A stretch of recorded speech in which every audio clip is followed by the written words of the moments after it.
Welcome everyone, this is your host Abraham L. Jaguar, a professional game master. First of all, this channel is proudly sponsored by the Era Crueltide Pocket Rulebook Kickstarter. In this tabletop RPG, Santa Claus has been captured, and you need to rescue him role-playing as a human with holiday powers, perhaps, maybe one of Santa's helpers, an elf, perhaps a talking reindeer, maybe a gingerbread cookie golem. You can roleplay as any sort of fantasy creature imaginable. You need to restore the holiday cheer. Check out the Kickstarter. The link will be in the description and in the pinned comment. This channel is also proudly sponsored by Dead Tree Studios, the publishers and developers of Dames of Asstoria, a tabletop role-playing game where you play as monster girls experiencing high adventure in a world that doesn't fully accept them. The publishers have also released Daughters of Lamb, a pay-what-you-want tabletop RPG where you get to play as cybernetic nuns with guns, looking for the missing pieces of their AI god. You will find it in their website. The link will be in the description and in the pinned comment. This channel is also proudly sponsored by the Red Room Publishing. Please check out their store for exclusive tabletop RPG products and check out their free tabletop RPG, the Red Roleplaying Game, a generic system able to handle any sort of theme, genre, setting, flavor that you can think of. Definitely check it out. The link will be in the description and in the pinned comment as well. A moment please while I maximize. There we go. This video focuses on an idea provided by Juan. You have probably seen Juan in my Vampirvania actual plays, playing the role of Liam, the magician. Eh, The idea is running a franchise tabletop RPG campaign without being a super fan. This is mostly related to some um, troublesome situations he encountered with a game master that was running a. Maybe I should keep the details a bit ambiguous. Maybe it's not about making this public, but he was running a very popular franchise focused campaign. You know, one of those big intellectual properties. Um, but he was somewhat belittling the players for not being experts in a particular period of that franchise. And so I think this is a larger scope sort of situation that provides many useful tips and advice on how to run these, like I said, these big franchise or intellectual properties focused campaigns without running into those situations.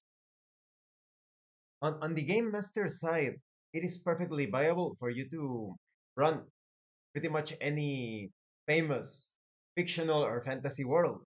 If you want to run Lord of the Rings, Star Wars, Star Trek, what else?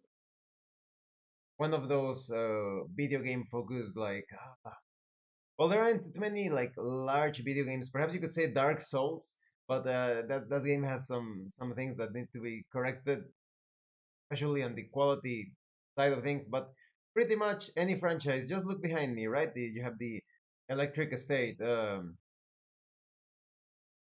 Pretty much any movie or series focused game, Blade Runner, the Aliens franchise, any of those franchises, right?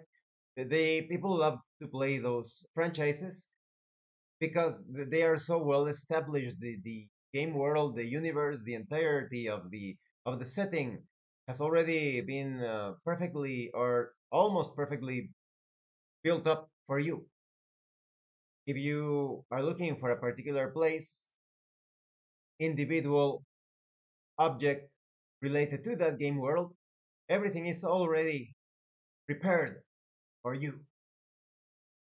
But this also means that you usually want consistency. There are so many details concerning the different continents, the cities, entire planets, perhaps. So you want to keep that consistency. Otherwise, it could feel a bit like you're not playing in that famously established world or universe. Rather, it's going to feel as if you're running a tabletop RPG session that is loosely based or just inspired in those worlds. A perfect example of this is the Vampirevania campaign.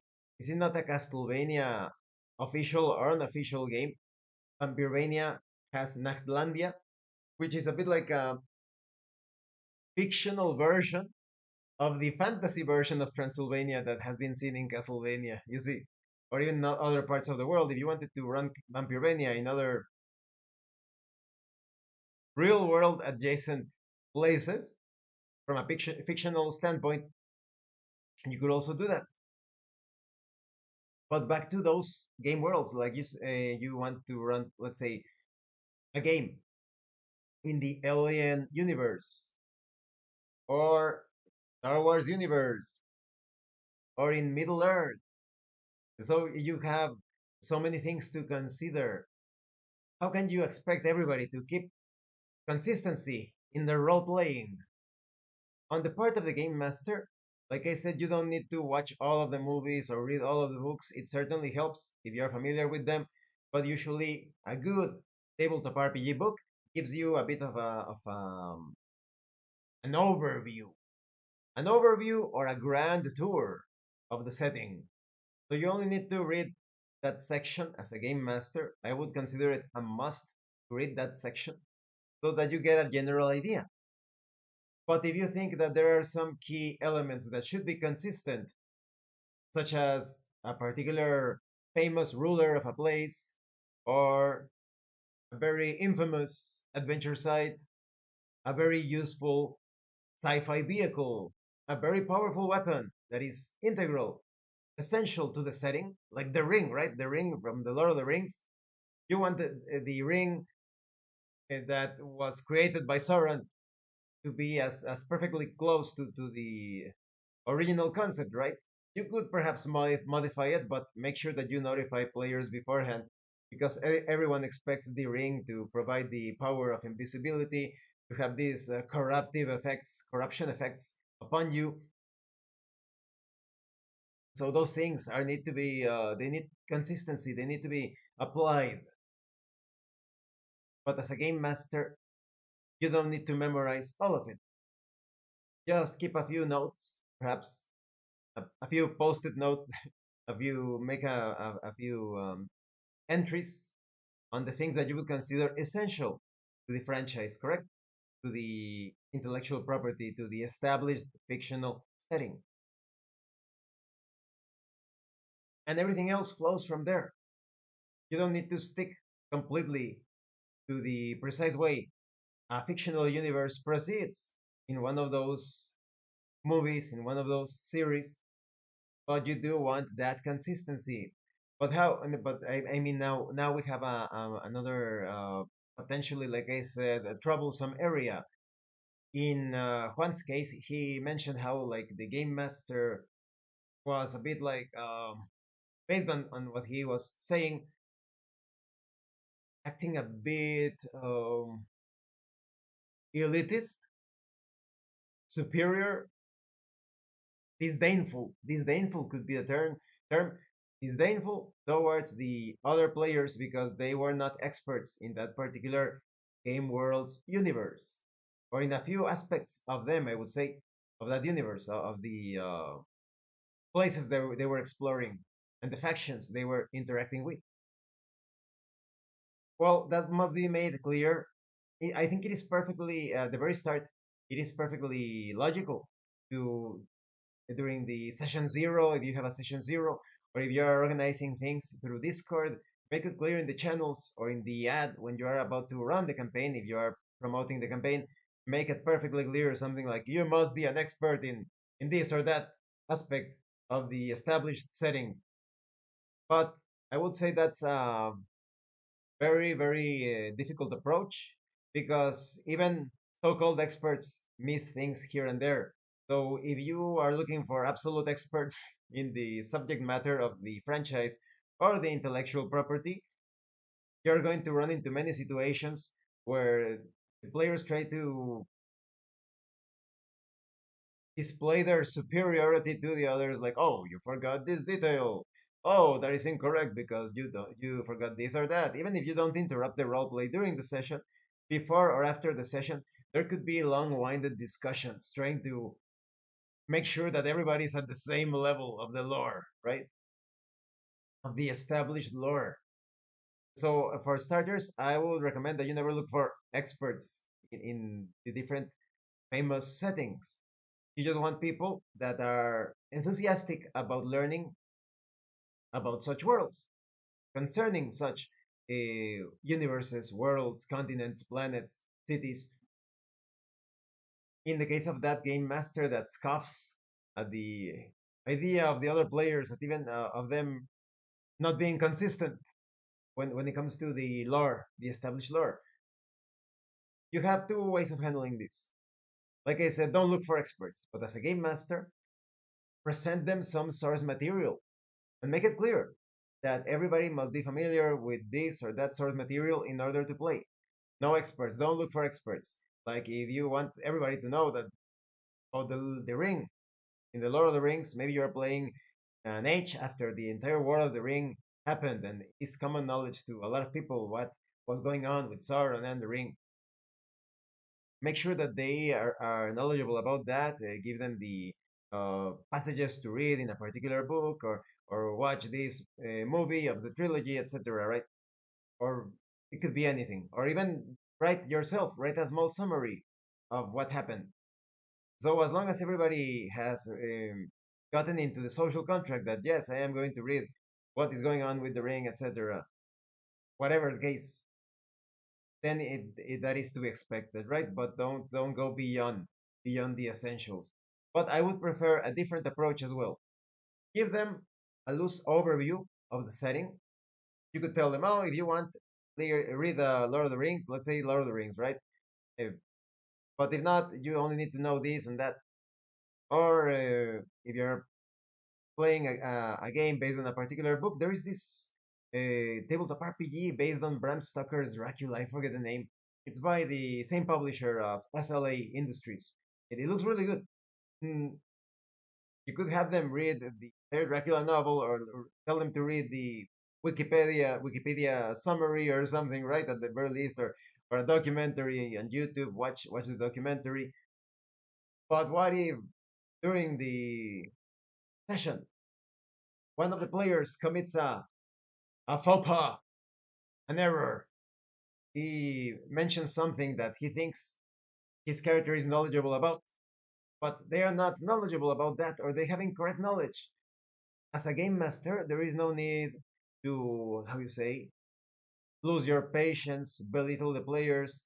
Just through roleplay, you can inform them of the correct details, the data. You suddenly remember that the place you were mentioning was actually this town, this city. You are suddenly mindful that you are not an acquaintance of this man or that, you see. So it's all about the game master, as always, presenting the information of the game world through roleplay. As the game master, you are playing the role of the entire world. You are communicating via roleplay to the player characters, or to the players through their player characters, whatever they see, whatever they smell, whatever they touch, the texture, what they hear, what they taste, even details about the game world, because it is absurd to expect that person is going to know everything in the exact precise way concerning the world consistency as a player character. We already have a lot to deal with as people in real life. That is, sometimes we are even forgetting some vital things. Sometimes we are not aware of important things. So imagine now you also have to learn so many things about a fictional persona in a fictional world. Like to have perfect consistency, it is impossible because in real life we cannot do that. Even in real life, we cannot do that with our own lives. So you cannot expect that with the game world. So maybe let's say that you are interacting with a particular faction that follows certain protocols or standards, and the player doesn't know about those protocols or standards, make sure that you describe that. You are perfectly aware that the faction, this or that, requires all of its members to do this and that thing. Up to the game master, and you have seen it in some of my actual plays, even when it's not necessarily the case. I always try to clarify that through roleplay. For example, in the Vampirania campaign, in the recent session, Yukiro was scouting as a bat, and then when she returned to the other players, or rather the player characters, as their player characters, they asked Yukiro, Liam, and Aloysius asked her about various features of the place she was surveying, looking around. For a moment, Yukiro paused, trying to remember if she remembered such details, but she didn't describe that she was remembering. However, I decided to assist her in case I didn't properly describe the details. So I told her, Yukiro, rather, instead of I described what she was remembering.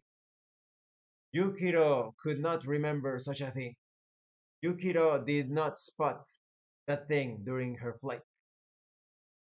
So, as the game master, because you are the master of the game, it is necessary for you, since you are supposed to be knowledgeable in the setting that you are running, to inform the players through their player characters what they know about the game world, what they remember, what they recognize.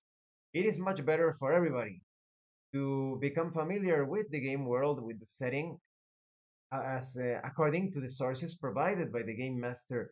But like I said, if there is a hint of inconsistency and you want the consistency to be prevalent in your game world, in your campaign, then assist them as a game master through their memories, through their perception, and understand that definitely not everybody is going to be, if you're an expert at that setting, they're not going to be at your level, just as perhaps you are not at the level of someone else in knowledge of a franchise, intellectual property, famously established game world, etc.